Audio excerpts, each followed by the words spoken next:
Matagal-tagal ding naging tahimik si Alden Richards pagdating sa usapin sa kanyang pag-ibig. Sa kabila ng kaliwat ng mga proyekto, mga endorsement at matagumpay na karir, isang tanong pa rin ang patuloy na bumagbagabag sa isipan ng mga fans at netizens. Si Catherine Bernardo nga ba ang nilalaman pa ng kanyang puso? At ngayong linggo sa wakas, sinagot na rin ni Alden ang tanong na yan sa isang interview na agad umani ng matinding reaksyon mula sa publiko. Sa isang media conference para sa kanyang bagong proyekto, tinanong si Alden ng isang entertainment reporter, kung mabibigyan ka ng pagkakataon na muling makatrabaho si Catherine, game ka ba? At ngayong hindi pa siya kasal, may pag-asa bang mag-level up ang inyong friendship? Napangiti si Alden, yung tipong ngiting may alam at tumango bago magsalita. Bakit hindi? I mean, we had something special sa Hello Love Goodbye na hindi ko makakalimutan. Ang simpleng sagot na yun ay tila nagpalipad ng kilig sa ere. Ngunit, hindi pa doon natapos ang pasabog ni Alden. Muling tinanong si Alden, this time mas direkta. Alden, straight to the point, sino ang laman ng puso mo ngayon? Tumawa muna si Alden, halatang kinakabahan pero ramdam sa kanyang mga mata ang sinseridad. At sa kanyang malumanay pero matatag na tinig, sumagot siya, hindi ko itatanggi. Si Catherine ay isang taong naging malapit sa puso ko at hanggang ngayon, special pa rin siya sa akin. Boom! Umalingaw-ngaw ang mga hiyawan sa venue. Sa social media, literal na sabog ang timeline sa mga post.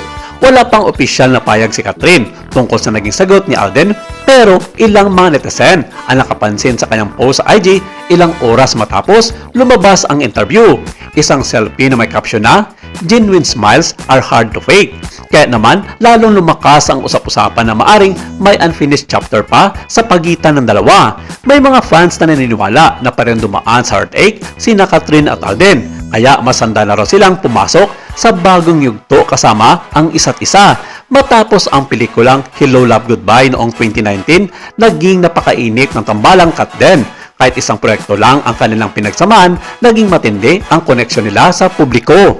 Ang ilan ay gumawa pa ng mga fans edit gamit ang clips mula sa Hello Love Goodbye na may caption gaya ng, "Baka hindi lang pala goodbye, baka may hello ulit."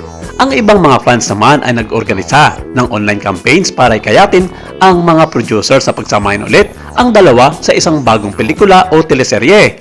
Kung pagbabasihan naman ang sagot ni Alden, isa lang ang malinaw. Hindi pa tapos ang istorya nila ni Catherine.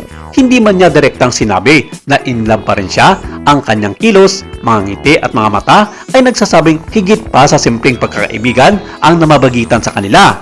Pero nilinaw din ng kampo ni Alden na ang mga kumakalat na isyu noon tungkol sa namamagitan kina Catherine at Mayor Mark Alcala ay hindi ang kanyang kampo ang nagsabing gagamitin lang si Catherine sa personal na pakay ni Mayor Mark sa politika.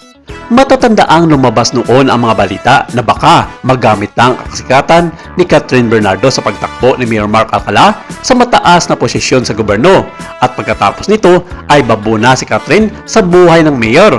Marami ang nagsasabi noon na concern lang si Alden sa kapakanan ni Catherine Bernardo kung kaya maraming mga netizens ang nag-intriga na siya umano ang punot-dulo ng isyu na magagamit lang si Catherine sa political career ni Mark Alcala sa kanyang probinsya.